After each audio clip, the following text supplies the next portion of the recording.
बच्चों एक बार फिर से आप सभी लोगों का स्वागत है हमारे YouTube चैनल में। तो हमने एसपी का चैप्टर नंबर 2 यानी कि सोर्सेज ऑफ कॉर्पोरेट फाइनेंस को स्टार्ट किया है, जिसमें हम लोग ओन कैपिटल के बारे में अभी पढ़ रहे हैं। तो पिछले लेक्चर में हमने क्या सीखा था बच्चों?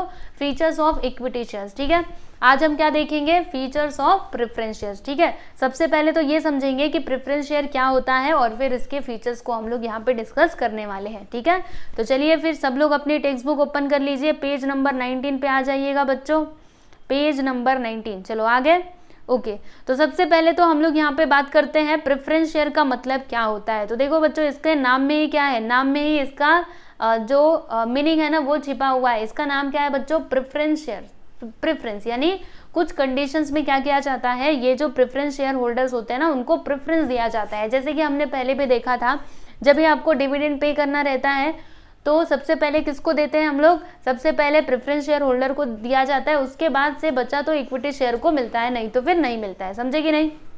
इसी प्रकार से अगर आपको कैपिटल का रीपेमेंट करना है यानी कैपिटल लौटाना है तो भी वहां पे प्रेफरेंस किसको दिया जाता है बच्चों? तो प्रेफरेंस शेयर होल्डर्स को दिया जाता है। ठीक है, देखो यहाँ पे ये पैराग्राफ में यही बातें लिखी हुई है, एक बार हम इसको रीड करते हैं।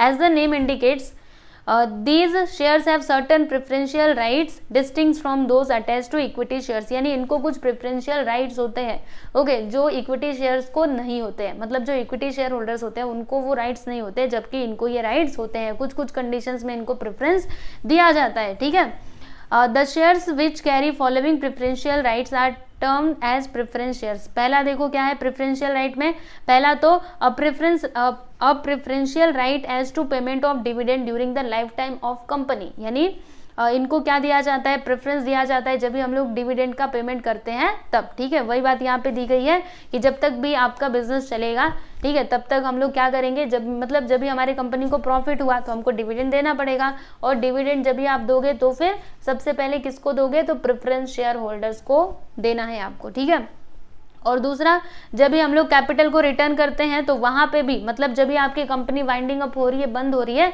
तो उस टाइम पे भी प्रेफरेंस किसको दिया जाता है बच्चों?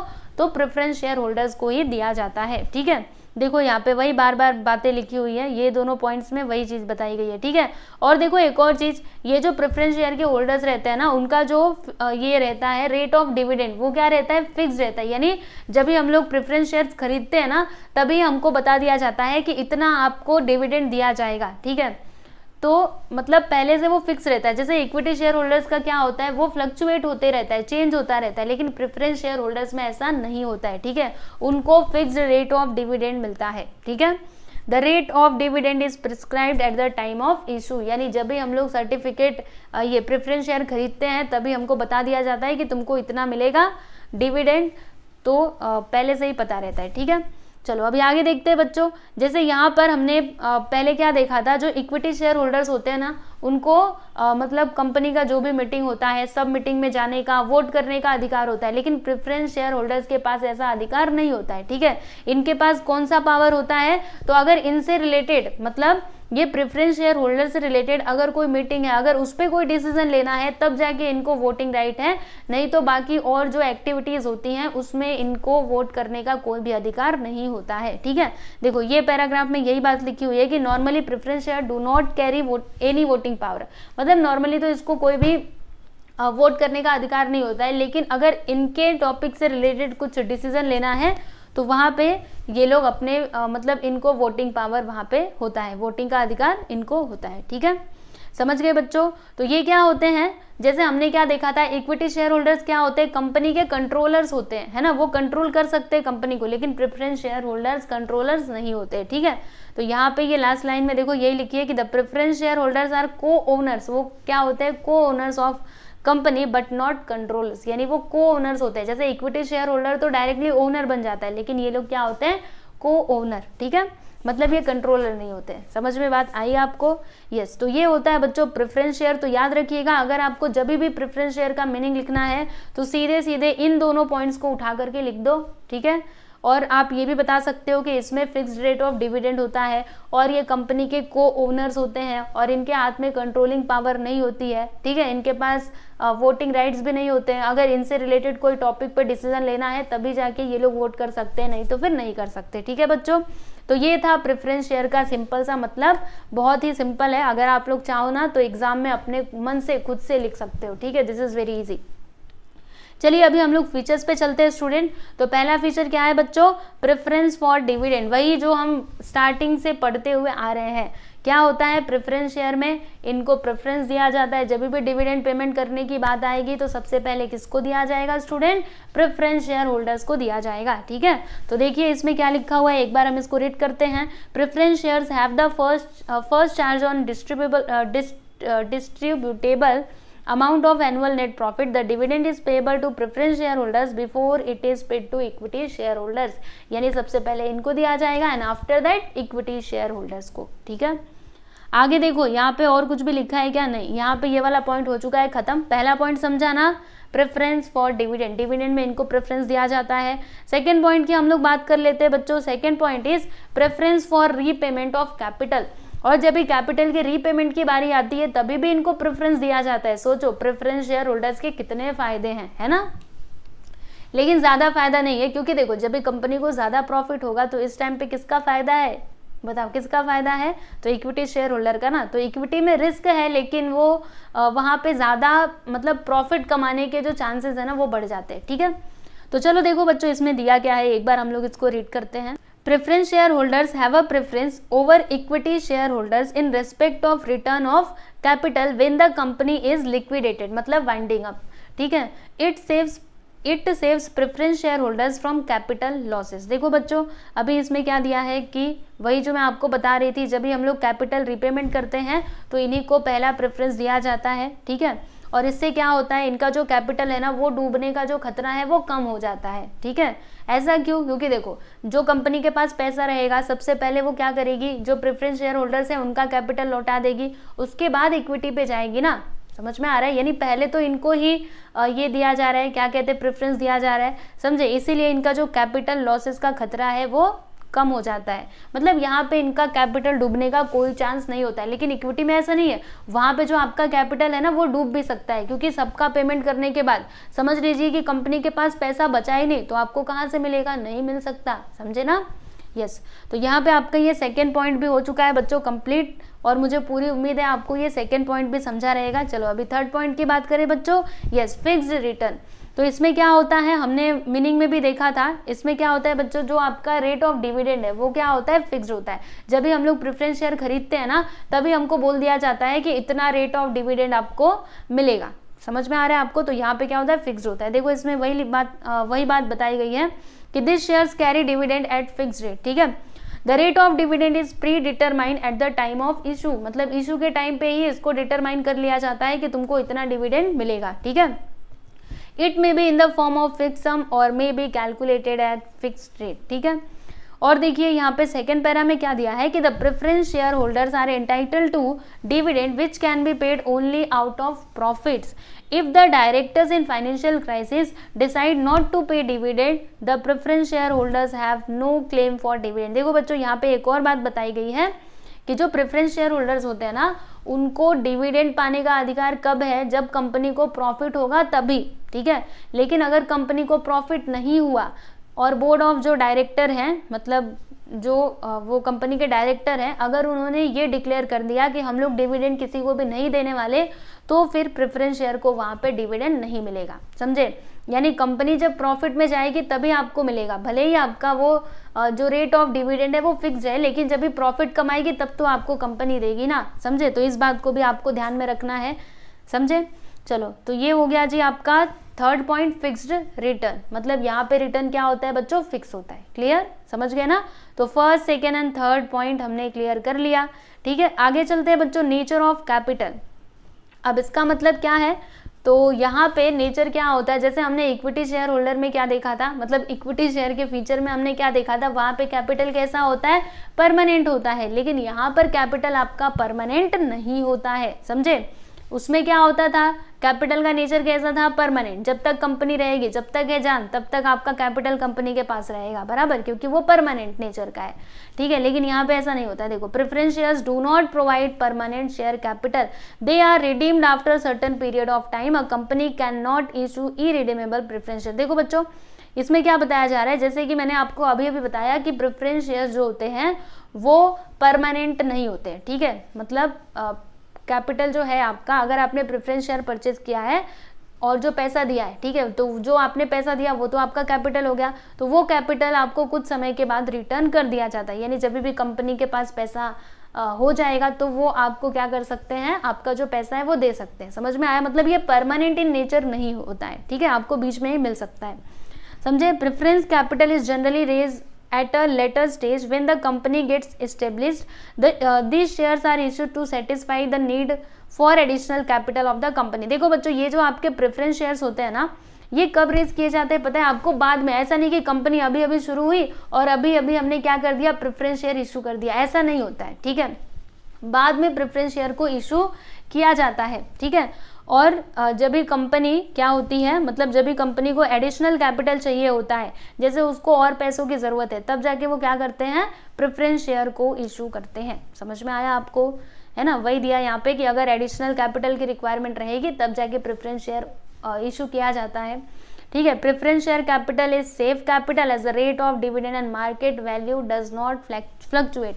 यानी जो आपका प्रेफरेंस शेयर कैपिटल है ना बच्चों, ये क्या होता है, सेफ कैपिटल होता है, क्योंकि यहाँ पर जो आपका डिविडेंड है एक तो उसका रेट फिक्स रहता है, इसके अलावा मार्केट वैल्यू भी यहाँ पे ज़्यादा फ्लक्चुएट नहीं होता है। जैसे हमने इक्विटी शेयर में क्या देखा था, मार्केट वैल्यू फ्लक्चुएट होता रहता है, ठीक है। अगर कंपनी ने ज़्यादा प्रॉफिट कमाया तब इक्विटी शेयर एकदम से बढ़ जाएगा, लेकिन अगर कम कमाया तो एकदम से कम हो जाएगा, लेकिन प्रेफरेंस शेयर में ऐसा नहीं होता है, ठीक है। तो आप लोग को याद रखना है, नेचर ऑफ कैपिटल क्या होता है, परमानेंट नहीं होता है। इक्विटी शेयर में परमानेंट होता है, लेकिन प्रेफरेंस शेयर में परमानेंट नहीं होता है। क्लियर? चलो अभी अगला पॉइंट देखते हैं बच्चों, मार्केट वैल्यू। अब ये क्या है, तो the market value of preference share does not change as the rate of dividend payable to them is fixed. The capital appreciation is considered to be low as compared with equity shares. मतलब अभी अभी मैंने आपको ऊपर ही बताया था कि इसमें जो मार्केट वैल्यू है ना वो ज़्यादा चेंज नहीं होता है। समझ में आया आपको? क्योंकि यहाँ पे जो रेट ऑफ डिविडेंड है ना वो क्या है, वो तो फिक्स रहता है, इसके लिए यहाँ पे मार्केट वैल्यू चेंज नहीं होता है, ठीक है। और यहाँ पे जो कैपिटल का एप्रिसिएशन है ना बच्चों, वो क्या होता है, अगर हम इक्विटी शेयर से कंपेयर करें, जैसे इक्विटी शेयर में आपका कैपिटल एप्रिशिएट हो सकता है, ठीक है, लेकिन अगर हम दोनों को कंपेयर करें ना तो प्रेफरेंस शेयर में आपका कैपिटल का एप्रिसिएशन धीरे धीरे होगा, जबकि इक्विटी शेयर में जल्दी जल्दी हो जाएगा, ठीक है। तो याद रखिएगा, मार्केट वैल्यू यहाँ पे फ्लक्चुएट नहीं होता है मार्केट वैल्यू, लेकिन इक्विटी शेयर में होता है, ठीक है। डिफरेंस बिटवीन अभी मैं आपको आगे बताऊंगी, आगे आने दीजिए, धीरे धीरे आगे बढ़ेंगे तो सब सीखेंगे। डिफरेंस बिटवीन बहुत इंपॉर्टेंट है, बहुत बार एग्जाम में पूछा जाता है, इसके लिए आपको समझना चाहिए। आगे मैं आपको बताऊंगी, ठीक है, चिंता बिल्कुल भी मत करना, सारी चीज़ें आपको सिखाऊंगी। बस आप लोग एक काम करना, अच्छे से पढ़ते रहना और कुछ भी डाउट रहे तो मेरे से ज़रूर पूछना, साथ ही साथ अपने दोस्तों के साथ भी वीडियोस को शेयर करना, ठीक है। चलिए जी आगे चलते हैं। वोटिंग राइट्स, तो the preference shares do not have normal voting rights, मतलब इनके पास नॉर्मल वोटिंग राइट्स नहीं होते। तो फिर कैसे राइट्स होते हैं, तो they do not enjoy right to control on the affairs of the company. जैसे इक्विटी शेयर होल्डर्स को क्या कहा जाता है, कंट्रोलर ऑफ द कंपनी, लेकिन प्रेफरेंस शेयर होल्डर्स के पास ऐसा कुछ भी राइट होता ही नहीं है, ठीक है। ये कंपनी के कंट्रोलर्स नहीं है, ठीक है। They have voting rights on any resolution of the company directly affecting their right. For example, change in terms of repayment of capital, dividend payable to them are in arrears for last 2 consecutive years etc. आप देखो बच्चों, इसका मतलब क्या है आपको सुनो, मैं बताती हूँ। जैसे कि मैंने आपको पहले भी बताया था, स्टार्टिंग में मैंने आपको बता दिया था जब भी हम लोग मीनिंग पढ़ रहे थे कि इनके पास जो प्रेफरेंस शेयर होल्डर्स होते हैं उनके पास voting right, normally voting rights नहीं होते हैं। अगर इनसे रिलेटेड कोई डिसीजन लिया जाता है, जैसे कि डिविडेंड का पेमेंट करना है या फिर क्या करना है, जैसे इनका कैपिटल रिटर्न करना है, तो अगर ये सारी चीज़ों से रिलेटेड अगर कोई डिसीजन लेना है तब जाके इनको इन्वॉल्व किया जाता है, बाकी और किसी भी मीटिंग में इनको इन्वॉल्व नहीं किया जाता। समझ गए? समझे ना? बस इनसे रिलेटेड अगर कोई मैटर रहेगा तब जाके ये लोग वोट कर सकते हैं, नहीं तो फिर रहने दो, ठीक है। नेक्स्ट फीचर देखते हैं, फीचर नंबर 7। तो क्या है बच्चों यहाँ पे, रिस्क। तो रिस्क इसमें क्या होता है, कम होता है। प्रेफरेंस शेयर में रिस्क क्या होता है बच्चों, कम होता है, जबकि इक्विटी शेयर्स में रिस्क क्या होता है, हाई होता है, ज़्यादा होता है रिस्क, ठीक है, तो याद रखना इस बात को, क्योंकि देखो इसमें रिस्क कम क्यों होता है, क्योंकि आपको पता है आपका जो कैपिटल है वो सेफ रहेगा, उसको कुछ नहीं होगा, कैपिटल आपको लास्ट में मिलना ही है। इसके अलावा यहाँ पे आपका डिविडेंड का रेट भी फिक्स रहता है, सही बात है ना, इसीलिए इसको क्या बोला जाता है, कम रिस्की। ठीक है, लेकिन इक्विटी शेयर में बहुत ज़्यादा रिस्क होता है, क्योंकि वहाँ पे आपका कैपिटल डूबने का भी खर्चा होता है और जो आपका डिविडेंड है उसका भी रेट फिक्स नहीं होता है, समझे। तो जो भी इन्वेस्टर्स क्या है, कॉशियस, यानी जो अपने पैसों को लेकर के बड़ा चिंतित रहते हैं, जिनको बड़ी चिंता लगी रहती है, अरे हमारा पैसा डूब गया तो, है ना, कहीं पे पैसा दिया, अरे वो देगा कि नहीं देगा, मिलेगा कि नहीं, तो ऐसे लोगों के लिए तो भाई प्रेफरेंस शेयर ही अच्छा है। ठीक है, चलिए, तो यहाँ पे आपका ये 7th पॉइंट भी हो चुका है कंप्लीट। रिस्क समझ में आया ना, इसमें रिस्क कम होता है, इक्विटी शेयर में ज़्यादा होता है। ठीक है, याद रखना। चलो अभी आगे चलते हैं बच्चों। फेस वैल्यू, तो face value of preference shares is relatively higher than the equity share, they are normally issued at a face value of ₹100। अब देखो बच्चों सुनो, इसमें कम रिस्क भी है, मतलब आपका जो कैपिटल है वो भी मिलेगा, आपको फिक्स रेट ऑफ डिविडेंड भी मिलेगा। ठीक है, तो अभी इसके लिए इसका जो फेस वैल्यू है ना वो ज़्यादा होता है, समझ में आया। तो कितना होता है, नॉर्मली 100 रुपये होते हैं। ठीक है, जैसे इक्विटी शेयर का नॉर्मली कितना होता है बच्चों, 10 रुपये, क्योंकि उसमें ज़्यादा रिस्क है, लेकिन यहाँ पे क्या होता है, 100 रुपये होते हैं। ठीक है, एक शेयर का प्राइस। समझ में बात आई आपको, तो ये भी आपको याद रखना है, कभी डिफरेंस बिटवीन में आया तो आप बता सकते हो। इक्विटी शेयर नॉर्मली 10 रुपये का, लेकिन प्रेफरेंस शेयर नॉर्मली 100 रुपीज़ का होता है। ठीक है, चलो आगे चलते हैं।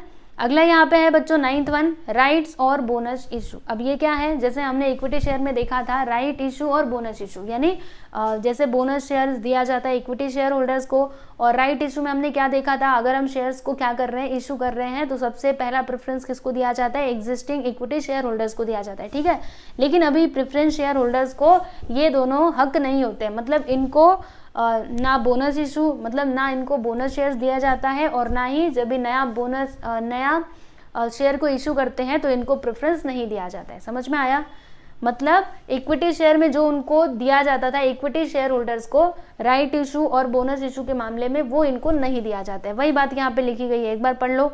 Preference share holders are not entitled for rights और बोनस इशू। ठीक है, एंटाइटल यानी क्या, हकदार होना। ठीक है, तो इनके पास कोई हक नहीं है राइट और बोनस इशू के ऊपर। ठीक है, चलिए बच्चों अभी यहाँ पे लास्ट वन देखते हैं, नेचर ऑफ इन्वेस्टर्स। अब देखो इसमें नेचर कैसा होता है, तो preference shares attract moderate type of investors, यानी ये जो प्रेफरेंस शेयर्स है ये कौन से टाइप के इन्वेस्टर्स को अट्रैक्ट करते हैं, तो मॉडरेट टाइप ऑफ इन्वेस्टर्स को अट्रैक्ट करते हैं। मॉडरेट मतलब क्या, जो थोड़े ना कंजर्वेटिव होते हैं, कॉशियस होते हैं। ठीक है, अब अभी मैंने आपको पीछे बताया था, जो ऐसा मतलब पैसा कहीं पे दिया ना तो बेचारे डरते ही रहते हैं, अरे कहीं हमारा पैसा डूब ना जाए, क्या होगा अगर पैसा डूब गया, तो ऐसा जो सोचते रहते हैं ना, तो ऐसे लोगों को ही कहा जाता है कॉशियस, जो बड़े चिंतित होते हैं। ठीक है, कई लोग होते हैं ना मतलब कुछ अपना सामान दे दिया ना, कुछ भी सामान, जैसे मेरे क्लास में भी एक लड़की थी, ठीक है, तो आपको बताती हूँ, उसका नाम नहीं लूँगी, तो वो क्या करती थी, अगर मैंने उसका पेन भी मांगा ना, ए दे पेन लिखने के लिए, ठीक है, तो पेन जब तक मेरे हाथ में, मेरा पेन दे देना, वो मेरे बाजू में बैठी रहेगी, बोलती रहती थी मेरा पेन दे देना तू। मैंने बोला हाँ भाई दे दूंगी, लिखने के बाद लेके घर पे थोड़े ना जाऊंगी। तो वो जब तक उसका पेन मैं उसके हाथ में ना दे दूँ तब तक तो वो बस मेरे पीछे ही पड़ी रहे, पेन दे देना। कुछ भी उसका सामान ले लो ना, एक रबड़ भी ले लिया ना, रबड़ आपको पता है ना मिटाया जाता है पेंसिल लिखने के बाद, तो वो भी उसको चाहिए मेरा रबड़ दे देना। तो ऐसे लोग भी होते हैं। ठीक है, तो वही है यहाँ पे, जो भी ऐसे लोग हैं जिनको बड़ा चिंता रहती है अपने पैसों की, तो उन्हें प्रेफरेंस शेयर को ही परचेस करना चाहिए। तो इसमें नेचर ऑफ इन्वेस्टर क्या होता है बच्चों, कंजर्वेटिव, कॉशियस और interested in safety of capital and who want to study return on investment generally purchase preference shares. ठीक है, यानी जो लोग क्या होते हैं, बड़े चिंतित होते हैं, कंजर्वेटिव होते हैं, कॉशियस होते हैं, जिनको ऐसा लगता है कि हमारा कैपिटल सेफ रहना चाहिए, ठीक है, और जिनको फिक्स रेट ऑफ रिटर्न चाहिए, मतलब उनको रिटर्न जो मिल रहा है वो फिक्स चाहिए, तो इसके लिए उनको क्या करना चाहिए, प्रेफरेंस शेयर को परचेस करना चाहिए। ठीक है, समझे कि नहीं? यस, तो फाइनली हमने प्रेफरेंस शेयर्स के जो फीचर्स थे बच्चों उनको कंप्लीट कर लिया है, और मुझे पूरी उम्मीद है कि आप लोग को समझ में आया ही होगा। देखो पॉइंट्स बहुत सिंपल है, एकदम सच्ची मैं आपको बता रही हूँ, बहुत ही आसान है। अगर आप थोड़ा सा अपनी तरफ से प्रयास करोगे ना, आप एसपी में बहुत अच्छे नंबर ला सकते हो, ठीक है। एसपी में ही नहीं, ओसी, बाकी जो दूसरे भी आपके थियोरेटिकल सब्जेक्ट है ना बच्चों, उसमें बस आपको थोड़ा सा वो कंसेप्ट समझना है। एक बार समझ लिया ना, फिर देखना आप अच्छे नंबर ला सकते हो, मेरा भरोसा करो सच्ची में। और पॉइंट्स आप लोग प्लीज़ अच्छे से याद कीजिएगा, ठीक है। तो चलो एक बार रिवाइज कर ले फटाफट से, उसके बाद से इस वीडियो को यहीं पे ख़त्म करेंगे। तो फीचर्स ऑफ प्रेफरेंस शेयर्स, कितने फीचर्स? 10 फीचर्स। कौन कौन से? पहला क्या बच्चों? Preference for dividend. Second one is preference for repayment of capital and after that fixed return. और फोर्थ क्या है? Nature of capital. कैपिटल का नेचर कैसा होता है बताओ जल्दी से? परमानेंट, है ना। अच्छा, इक्विटी में कैसा होता है? नहीं, इक्विटी में परमानेंट होता है, प्रेफरेंस में परमानेंट नहीं होता है, नॉट परमानेंट, ठीक है। मार्केट वैल्यू फिफ्थ है। सिक्स्थ वन क्या है बच्चों? वोटिंग राइट्स, है ना। Seventh one risk, high risk इसमें नहीं होता है, हाई रिस्क इसमें होता है तो इक्विटी शेयर में होता है। फिर फेस वैल्यू, इसका फेस वैल्यू नॉर्मली 100 रुपये होता है, इक्विटी शेयर में 10 रुपये होता है। नाइन्थ वन है राइट्स और बोनस इशू, इनको ये अधिकार नहीं होता है। फिर यहाँ पे लास्ट में हमने देखा नेचर ऑफ इन्वेस्टर्स। इन्वेस्टर्स का नेचर कैसा होता है बच्चों?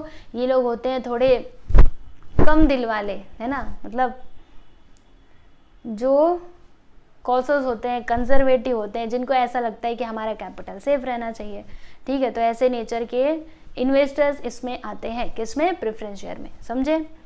अच्छा, आपको अगर कभी मौका मिले, आप प्लीज़ ऑनेस्टली बताइएगा, हाँ सच्चे में अच्छे से सोच विचार करके बताइएगा। अगर आपको कभी मौका मिले, वैसे मौका क्या मिलना है, आप लोग चाहो तो अभी भी इन्वेस्ट कर सकते हो। अगर आपको शेयर्स खरीदने का मौका मिले, ठीक है, तो आप कौन सा शेयर परचेस करना चाहोगे? प्रेफरेंस शेयर या फिर इक्विटी शेयर? आपको क्या लगता है? कमेंट करके ज़रूर बताना, सभी के कमेंट का मुझे इंतज़ार रहेगा, ठीक है। तो ज़रूर बताइएगा कि अगर आपको कभी शेयर्स परचेस करना है तो आप कौन सा शेयर परचेस करना चाहेंगे? प्रेफरेंस शेयर या फिर इक्विटी शेयर, ठीक है, ज़रूर बताइएगा। तो आज के लिए बस इतना ही बच्चों। अभी हम लोग नेक्स्ट वीडियो में क्या करेंगे, आगे हमको पढ़ना है एक बहुत ही ज़्यादा इम्पॉर्टेंट, बहुत important types of preference shares, ठीक है। बहुत ही सिंपल भी है, चिंता ना करना, आपको मैं नेक्स्ट लेक्चर में ये पढ़ाऊंगी, उसके बाद फिर हम लोग रिटेन अर्निंग्स को देखेंगे, ठीक है।